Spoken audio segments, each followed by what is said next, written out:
मेरा दूसरा सवाल दरअसल थोड़ा सा, चूंकि अभी कुछ दिनों पहले हिडमा को मारा गया आंध्र प्रदेश में, आप चूंकि उनकी माताजी से भी मिलकर आए थे और उम्मीद की जा रही थी कई हलकों से, जब हमने भी अपने सूत्रों से बात की, कि शायद वो सरेंडर कर सकता है।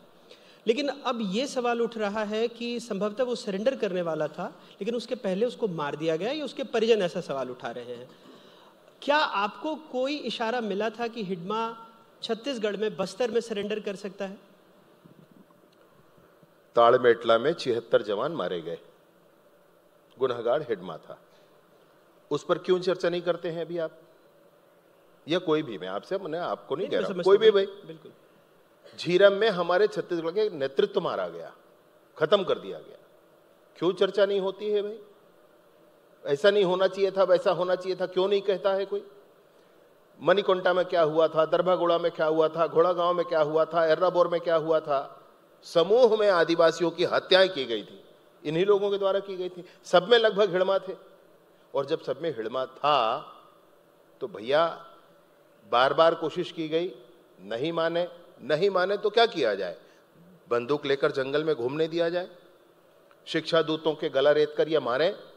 ये स्कूलों को बम से उड़ाएं?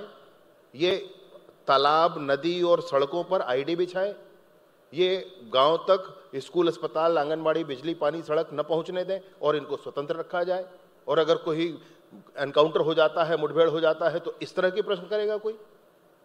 इस प्रश्न के लिए जगह कहां है, कोई मुझे ये बता दे। नहीं, इस प्रश्न के लिए जगह यूं है क्योंकि चूंकि सेंट्रल कमेटी में था और माना जाता है कि हमेशा 3 स्तरों की सुरक्षा में रहता था, तो ऐसे में सिर्फ 6 नक्सली उसके साथ मारे गए।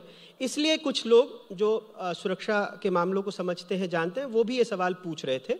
और चूंकि जब ये एनकाउंटर की खबर आई तो हमने आला अधिकारियों को फ़ोन लगाया, तो उनकी तरफ से भी पहली प्रतिक्रिया यही थी कि संभावना बहुत कम है कि वो आंध्र प्रदेश गया होगा, क्योंकि माना जा रहा था कि करेगुट्टा के आसपास ही हिडमा छिपा हुआ है। इसलिए विजय भाई, ये सवाल थोड़े लोगों की तरफ से आए कि कहीं ऐसा तो नहीं हुआ है, क्योंकि उसके रिश्तेदार ये भी कह रहे हैं कि आंध्र के नक्सलियों को छोड़ा जा रहा है और बस्तर के नक्सलियों को मार दिया जा रहा है। कोई कुछ भी कहे और उस पर इतनी चर्चा, जो मैं कह रहा हूं उस पर पहले बात किया रे कोई।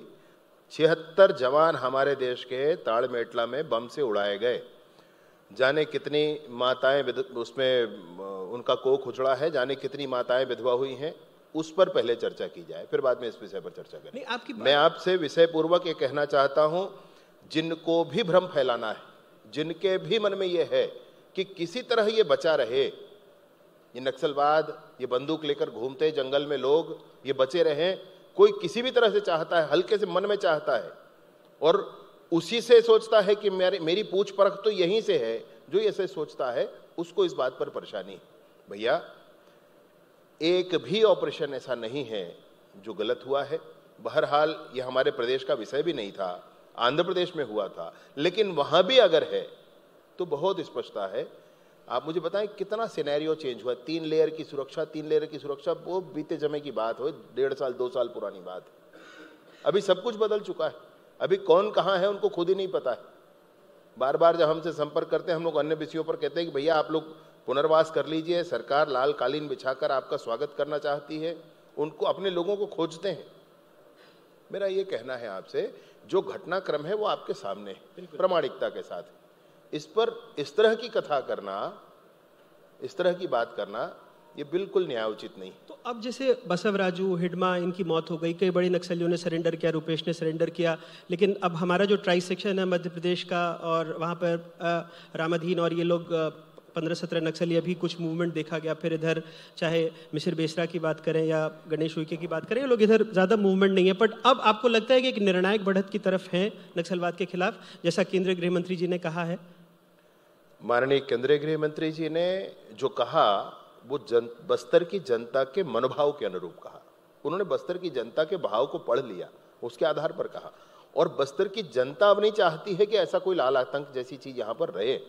कारण यह है कि दशकों बीत गए भैया, वहां के बच्चों को हम घुमाने लाते हैं रायपुर, 25 साल का बच्चा ये कहता है कि मैंने टीवी नहीं देखा आज तक दुनिया में।